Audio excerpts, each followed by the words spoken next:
This time, it's an ideological war. Three biggest threats that we're having right now. The military is in crisis. The unimaginable and the unthinkable can happen.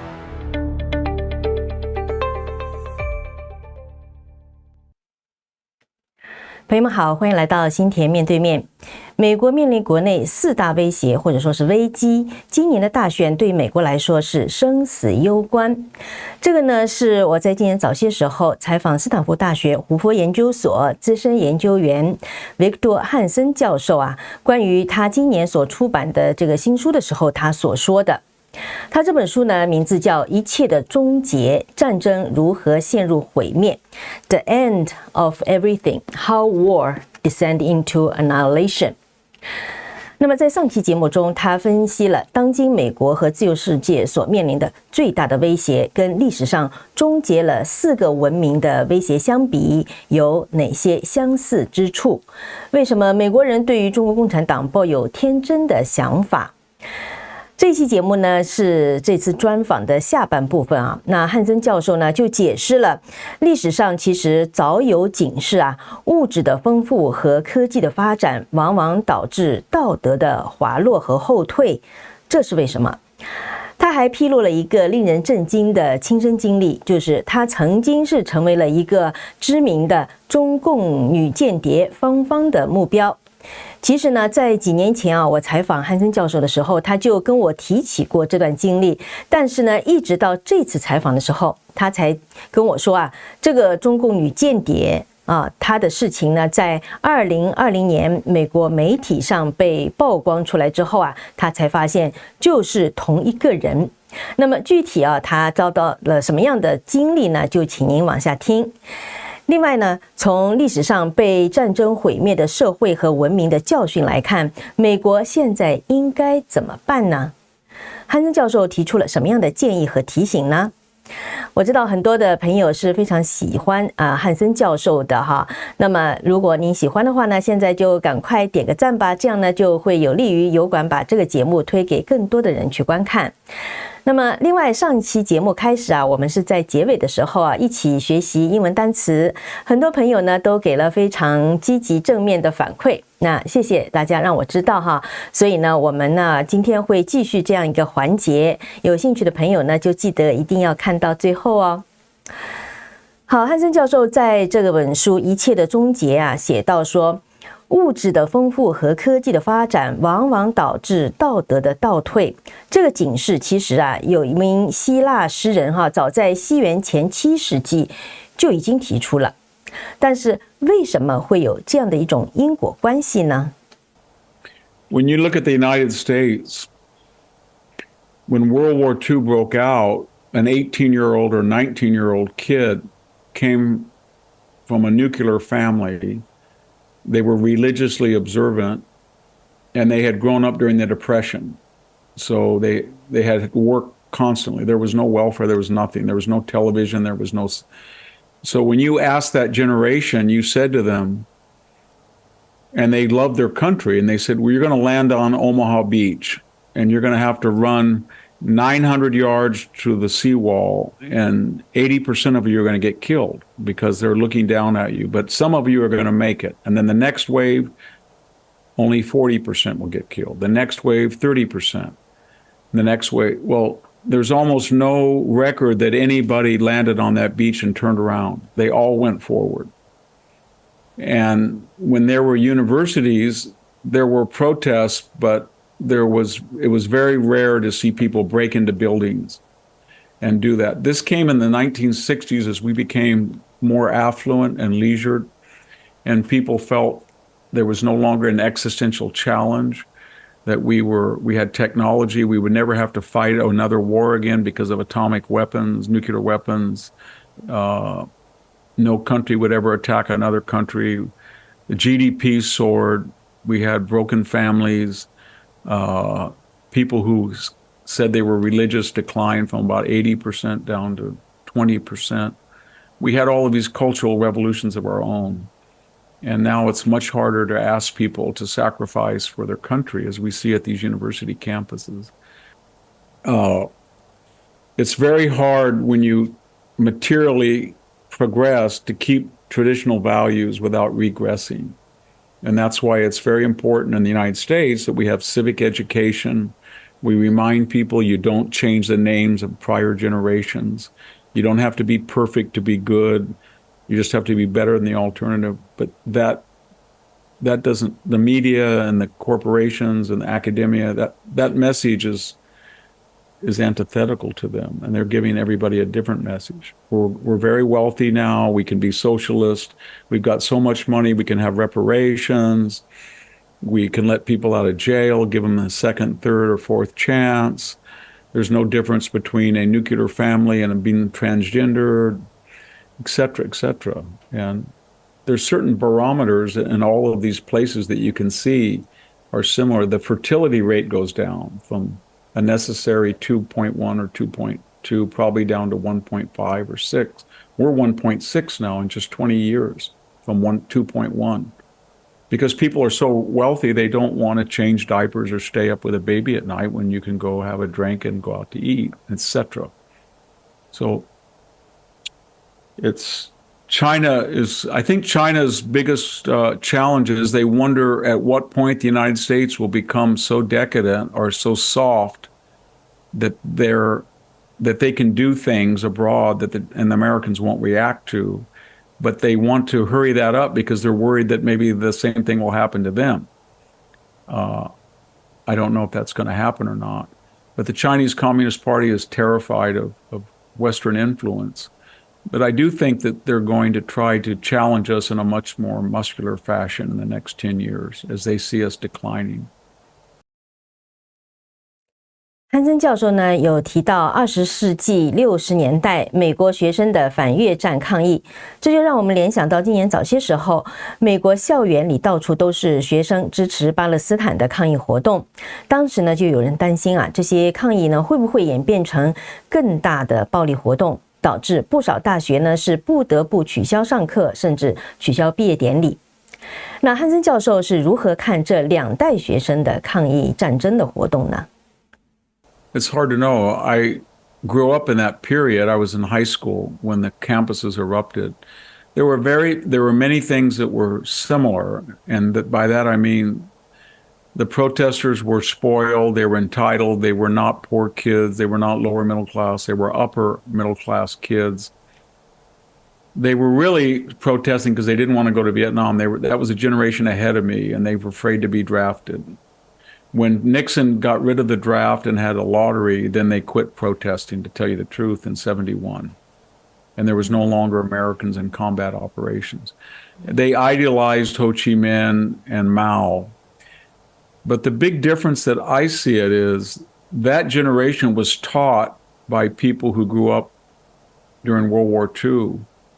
So when I went to school and I entered college in 71, the professors had been all taught by an earlier generation, so they were very well taught.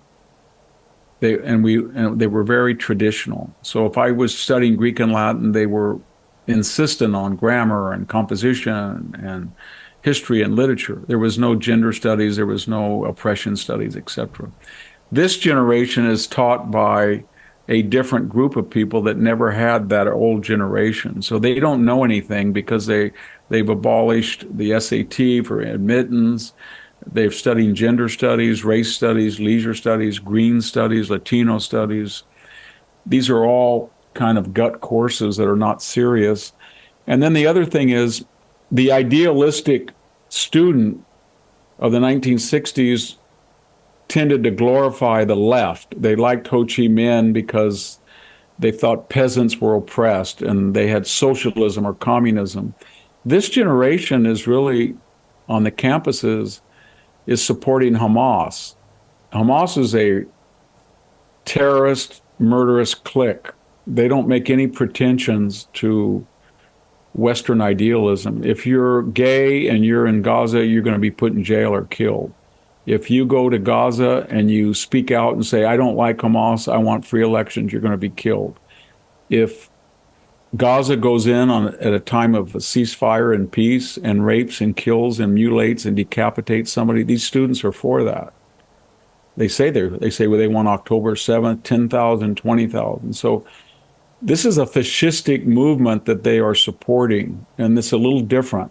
And that's why I don't think it's going to win over anybody, because you could say in the 1960s, well, they're just naive kids that think, we should share and everybody should be the same. These students are ignorant and they're anti-Semitic, and they want Hamas, Hezbollah, Iran. They're pro. They're much more dangerous, is what I'm trying to say. They're not just misguided and naive. A lot of them know what they're doing. They're ignorant, because when I walk by the Stanford campus and they get in your face and you ask them, from the river to the sea, what river are you referring to? What sea are you referring to? What do you mean by 1947? What do you mean by the Yom Kippur? They don't know. They have no idea. They're just ignorant. They just know that it's kind of cool to wear a Palestinian scarf and go out and scream. 这些抗议人群啊，就像当时的纽约市长所说啊，是外来的别有用意的煽动者呢，还是说他们主要是汉森教授所提到的无知的学生呢？ Well, it seems like the arrest records show that about half the people who are arrested are not students, but they have been funded by groups like Justice for Palestine or the Palestinian Legal Project, and these are nonprofits that are heavily funded by both Qatar and the Emirates, in some cases Iran, but mostly by American billionaires, the Bill Gates, the Mark Zuckerbergs, the Michael Bloombergs, the Tides Foundation, the Pritzker family. They give money very stupidly to these groups, because when you see them camped out at USC or UCLA or Chicago or Columbia, the tents are almost identical. They wear the same white helmets. The scarves are all bought on Amazon, it looks like. So somebody is funding that. And they find these so-called American students useful idiots that give them numbers. But they are the ones that are planning to break into the buildings, and they're the ones that come up with the slogans, and they're the ones that coordinate what part they occupy, and they're the ones that go after the Jewish students first. And they assume they're doing this because they saw what happened in May, June, July, August, September, October of 2020, that the left went out in the streets, they burned, they killed, they assaulted 1,500 police officers, they killed 35 people, $2 billion in arson. They burned a precinct, they burned a courthouse, they burned a historic church, and nothing happened to them. No and they say, we're not like, yes, they look at January 6th, and they say, well, those were just a bunch of crazy Trump supporters, and look what happened to them, but we only go after people on the right. The people, if you're on the left, the blue state mayor, the blue state city council, the blue state governor, the blue state president will let you go. And they're right, they do. All these kids that are committing violence, unless they attack a police officer or not, they're let go as soon as they're arrested. 根据福克斯新闻在5月份的一个报道啊，加州大学洛杉矶分校的示威者中间啊，被发现呢是有一名中国人民大学在美国的研究生，他是一个中共党员，却戴上头巾和口罩，假装是穆斯林，当场呢是被警察当众扯下了这个头巾口罩才发现是他。那么这就让外界呢开始议论中共在美国校园的抗议活动中所扮演的角色。那汉森教授怎么看呢？ You were one of her target. I think I was a little old, but I wasn't stupid. When somebody comes from a foreign country and they say they're from the consul's office and they're right outside your office, and you say, well, I'm going home, it's 5 o'clock, and they said, well, I'll be there in 5 minutes, and they come up to your office, you better have somebody with you. And then they try to give you gifts, tea set and scrolls and things. And then she says, why don't we go over to Sundance Steakhouse across the street and I'll treat you to dinner. I mean, it's all pretty obvious. And then when she got angry that I kind of made fun of her in China. Then she broke out into her regular American accent and was kind of combative and just said, okay, I just got to ask you something. How come you guys are so stupid? How come you let China do all this? And Obama's a weak leader and we can do whatever we want. So that was very different than what she said at first. She said, I have to educate you. You're supporting Japanese militarists and you don't understand that Japan is a fascist country. But when she gave that up, it was kind of, tell me why you're so stupid. So she had contempt for the United States. Wow. I don't know whatever happened to her. I don't know if she's a hero or a goat in China. Yeah, she was at least exposed to had a relationship with different elected officials. That's yes, a lot of them had security clearances as well. Wow. 其实呢，汉森教授的这段经历哈，就跟芳芳的这样的一个经历呢，其实呢，我不是第一次从他那里听到，不过呢，就这一次哈，才得知啊，这个找他的人呢，就是找汉森教授的人呢，就是美国媒体啊，之前曝光出来的这名中共女间谍芳芳。所以呢，真的是让我还是很震惊。根据美国媒体的调查报道呢，这个芳芳啊是长期在旧金山湾区色诱美国政治人物的，从地方到国会呢，各个级别都有。其中呢，主要的意图啊，他是在美国政治新星啊出道不久的时候就对他们产生影响，以便掌控他们。那么他主要的活动时间段哈是2011年到2015年，当时呢，后来 FBI 注意到他了，进行调查之后，这个人呢，在2015年就没有预警的从美国消失了。美国情报机构说啊，这个芳芳只是众多的中共间谍中的其中一个人，他们相信呢，他是在中共政府的主要间谍机构国家安全部的指挥之下工作的。因为呢，很多对美国极具影响力的政治人物都是从加州湾区起家的，中方呢也认知到这个加州的重要性，而且呢，在湾区也有美国历史悠久而广大的华裔族群啊，相信呢这就是芳芳被安插到湾区的一个原因。这个案例啊，就让美国情报官员看到中共的间谍活动呢，已经是变得如此的积极而大胆。那么让我感到震惊的是，他居然还把加州的学者，像这个汉森教授也当成他的目标之一，如此堂而皇之的去接近。不过呢，幸好汉森教授非常的有警惕性，人也是很正直的，就没有像其他一些美国官员一样落入陷阱。那么，针对美国国内的威胁汉森教授是怎么看的呢？ I think the three biggest threats that we're having right now is financial. We're on a ticking bomb because to honor your debt, we're either going to have to inflate the currency or we're going to have to renounce the debt to certain people. That's what happens in history, or they appropriate property. That's happened. If we keep borrowing, the interest on the debt now is more than we spend on defense. And at a trillion dollars every 3 months, we're going to borrow $4 trillion. That's the first thing. The second is the border, because if you have 10 million people here, I mean, everybody supports legal immigration, but when you have 55 million people that were not born in the United States and you have 15% of the population, that's the highest we've ever had. So that requires a civic education, and you have to audit people. So when they come, they assimilate and integrate. But when you have an open border at the South and you let in 10 million people, you have no idea who they are or why they're here. And so we have to close the border and go back to legal meritocratic immigration. We want immigrants, but we want people that want to come here to be Americans. We don't want people who have criminal records, or they just come in to get free stuff or whatever, or they commit crimes. That's a real problem, the open border. And then the third is, I don't think that the country's very united right now.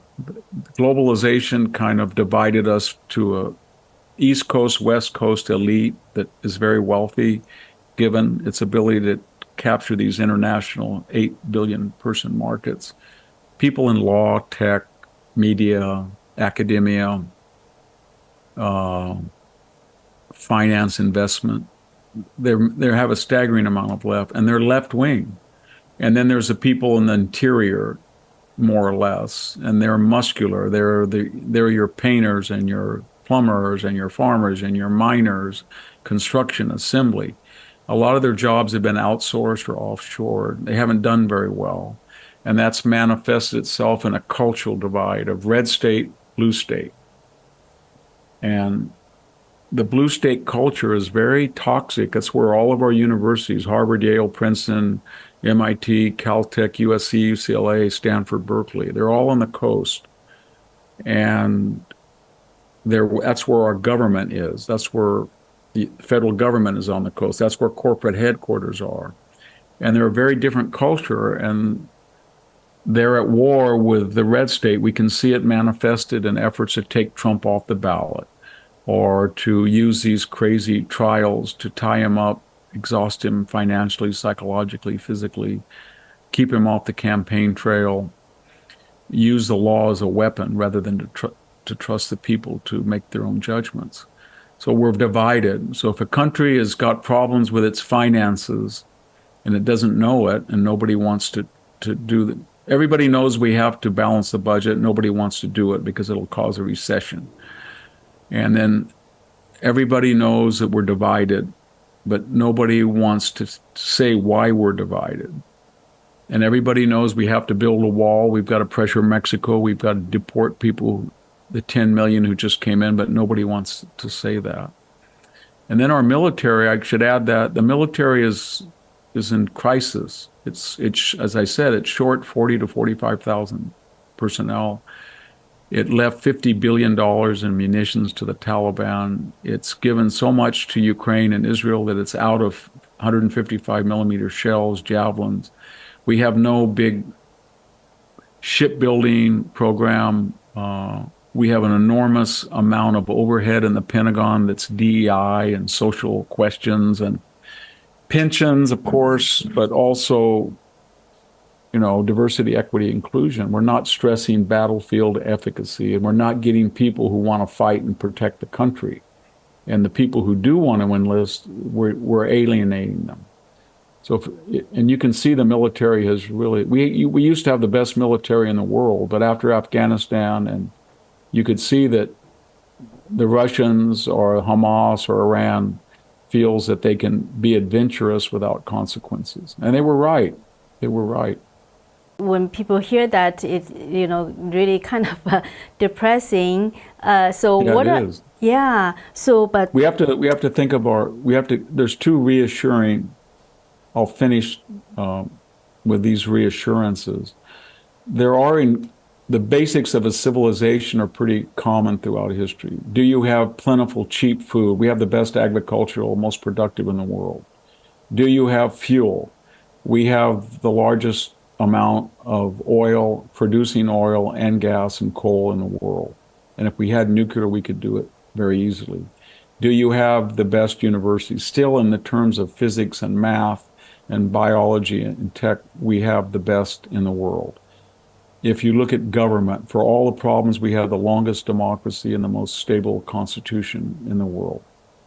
So if you look at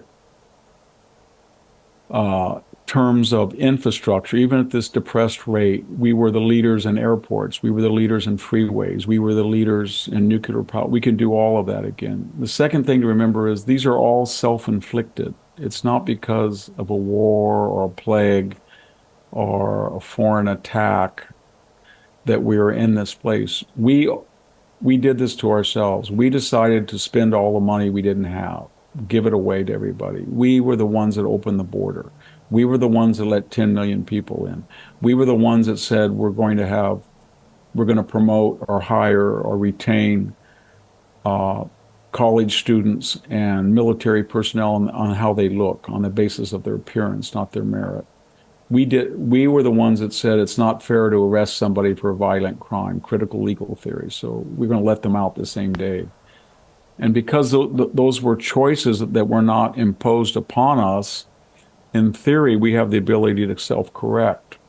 Because this election the election is not about Trump or Biden. It's about a vision between an effort to make us socialist, internationalist, disarmed, repudiate our traditions, our founding, censor people, give enormous power to government, versus an effort to retain American traditions, individualism, personal freedom, limited government, limited taxes, economic and political freedom. But these are the most antithetical time we've ever been in my lifetime. Usually the forces are kind of, they share values. And then we say we like Bill Clinton better than Bob Dole, or we like Barack Obama better than John McCain. But this time it's an ideological war. And the left has gone so far left that it's unrecognizable as the Democratic Party. So this election is probably very, very important. If the left takes over the Senate and the House and the presidency, I think we're had it. Wow. Because all that's stopping them right now is the Supreme Court and the thin margin in the House. That's all. And they need to turn things around. They need the presidency, the Senate, the House. And I think they can do it because people are not stupid and they know what's going on. So I'm kind of confident.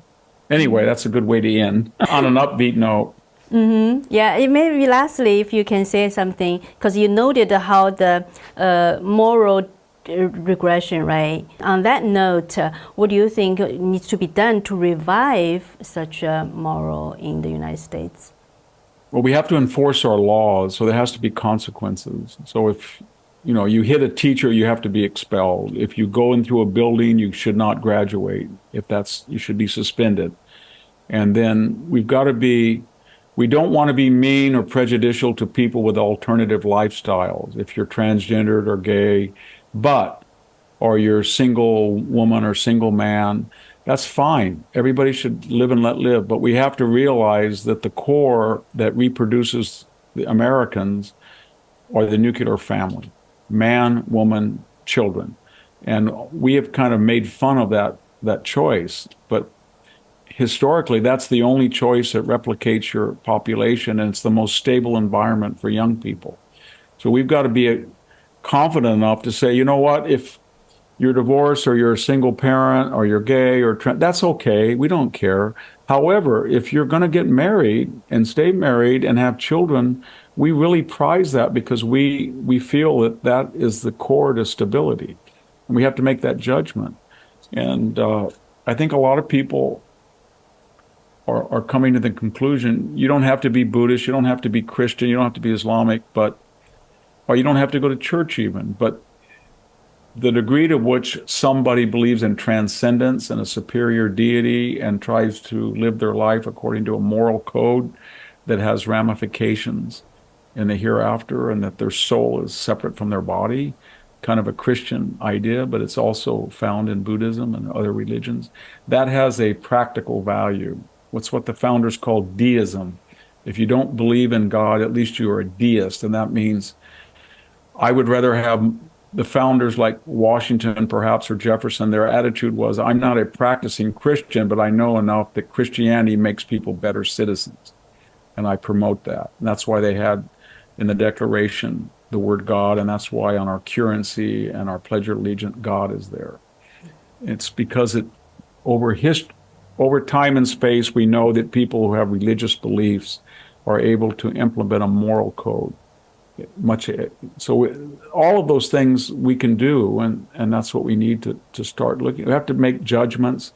We're going to have to alienate some people temporarily because they're going to get very angry when you say these things. But and we have to do something, about the homeless people. We just have to say, this is not medieval Paris. I'm sorry, but you can't defecate, urinate, fornicate, and inject on the sidewalk. So we'll find a humane camp. We'll take you out there. We'll give you a little cottage or something. We'll get medical care, but you're not going to live on the street. And I think we can do that if we have good leaders. This election, maybe it'll be a chance to save things, turn it around. 好，要解释一下的是呢，因为这次我对汉森教授的采访是在7月份之前呢，也就是说民主党候选人换人之前哈，所以他提到的是拜登。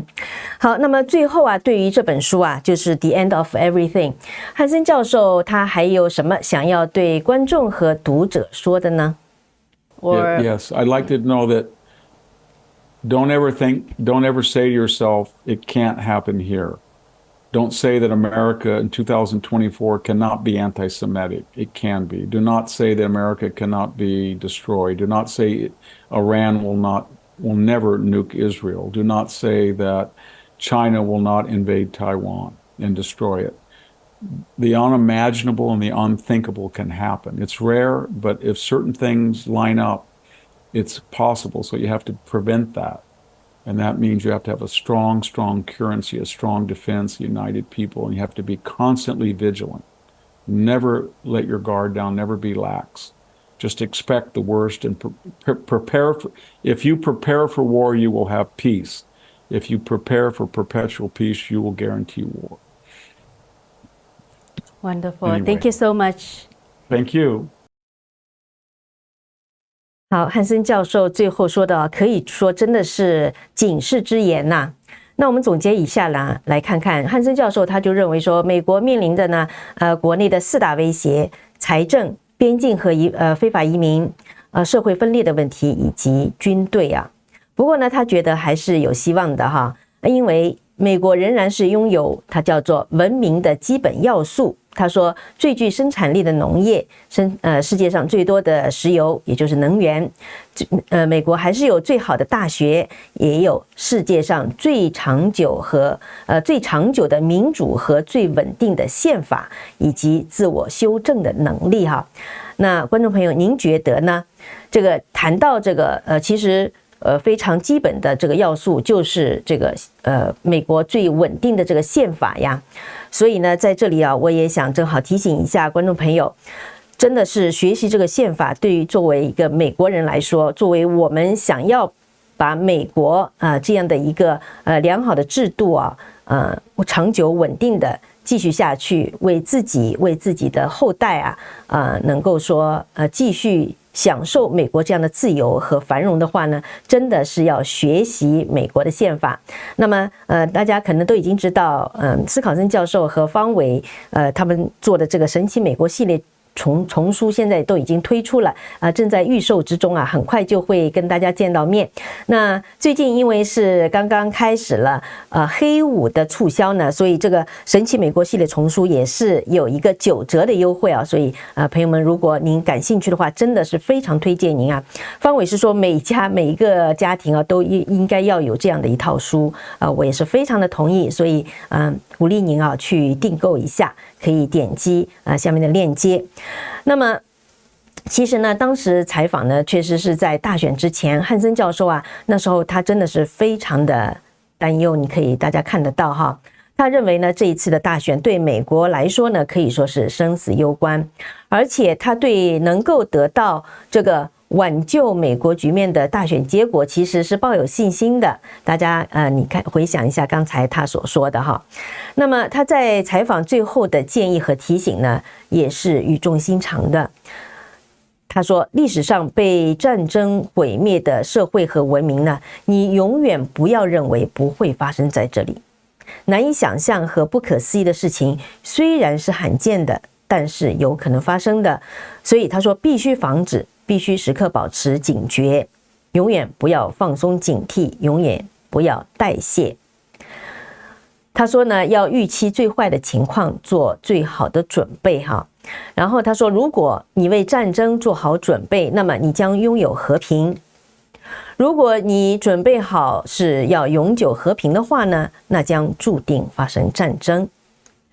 您觉得他最后说的这个提醒和警示是不是有道理呢？如果您觉得是的话，就请您留言写个1，否则呢就写2，好不好？我们来看一下我们观众朋友是怎么看他讲的这些话的。好，谈到这里呢，我们就来学英语吧。首先呢，我们来复习一下哈，上一次学的词，您是不是还记得呢？记得的话就写出来好不好？我们给大家2-3秒钟的时间写一下我们在上期节目中一起学习的那个英文单词和一个俚语，或者有的朋友说是一句英文的成语哈，是什么呢？写一下好吗？我们看看有没有朋友记得哈。看一下，有朋友写出来了吗？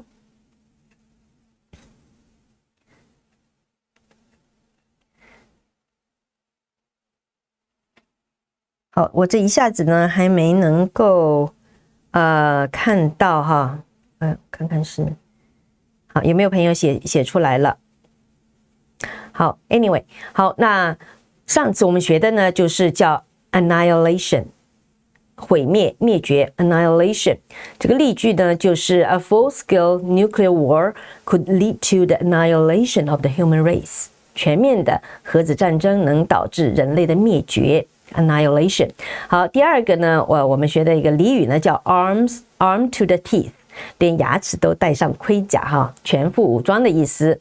那么这个呢你平时都可以用到的，比如说你跟孩子说 You were armed to the teeth for this exam你为这次考试做了非常充分全面的准备。好，那我们今天来学什么词呢？我们就来学这个词哈，就是刚才讲到的汉森教授提出的这个提醒啊 perpetual 永久的 perpetual 哈，那例句是什么呢？我们就用他刚才讲的这句话 If you prepared for war, you will have peace. If you prepare for perpetual peace, you will guarantee war.如果你为战争做好准备，那么你将拥有和平；如果你为永久和平做好准备的话，那将注定发生战争。Perpetual peace。那么您学到了吗？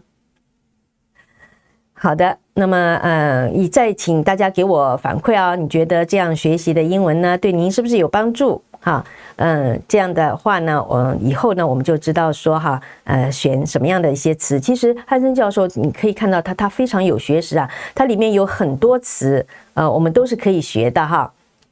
好，那么讲到这里呢，刚才有提醒您，黑五促销已经开始了，就是蓝莓优品上面啊，他们有10多种的产品。